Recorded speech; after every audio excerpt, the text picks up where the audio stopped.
সম্মানিত দর্শক, আমরা অনেক দিন পর বন্ধুর সাথে আসলাম একটু নদীর সাইডে ঘুরতে।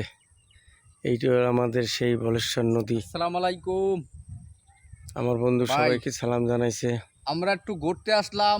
এটা হইলো খোলপুট্টো বাজার, জি জি, নদীর পার। এটা এই কোন বাটা দেখেন, ইটের বাটা আছে।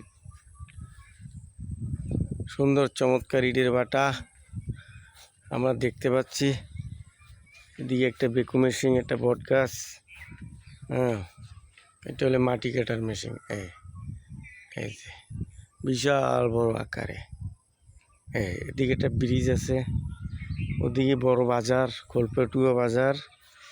এদিকে একটা বেকু বেকু, আর এদিকে বলে এই সব কাজ বাজ করা হয়, মাটি কাটার, তাই না? জি।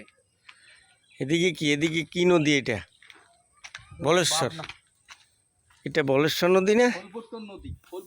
খোলপেট্টোর কোনো নদী হয় না, আপনি ভুল বলছেন। এটা বলেশ্বর নদী। নদীর একটা নাম থাকে, ঠিক আছে ভাই? চেনেন কিনে হয়তো জানি না। কে কোথায় থেকে দেখছেন কমেন্ট করে জানাবেন। অবশ্যই অবশ্যই কমেন্ট করতে হবে, কারণ আমাদের বন্ধু বলে কথা, নিজাম ভাই।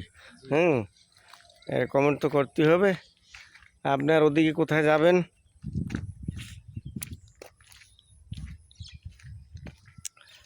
বহু বছর পর নদীর পাড়ে আইলাম ঘুরতে, ভালোই লাগতেছে। এখানে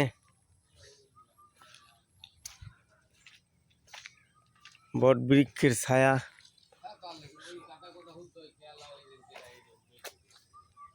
সুন্দর একটা বট গাছ, ঠান্ডা মাথার জায়গা। সবাই এনে বই রয়েছে, আমার কাকাদের মতো লোকজন আছে। ভাই, এই বাটাটার নাম কি? এই বাটা, খোল বাটার মালিকের নাম কি?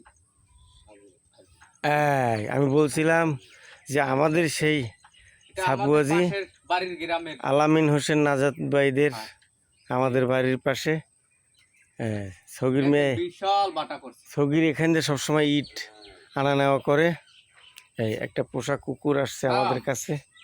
কুকুর আইসা হুইঙ্গিয়া ও চয়েস করতে যে তুমি কি এই জায়গার লোক না নূতন লোক, এটা ওনার ঘ্রাণে উনি নিচ্ছে। আসলে তোমার দেখতেছি তুমি এখানে নূতন লোক। যাই হোক কুকুর, আমরা মেহমান, তোমার মতো আমাদের একটা কুকুর আছে, তুমি টেনশন করো না।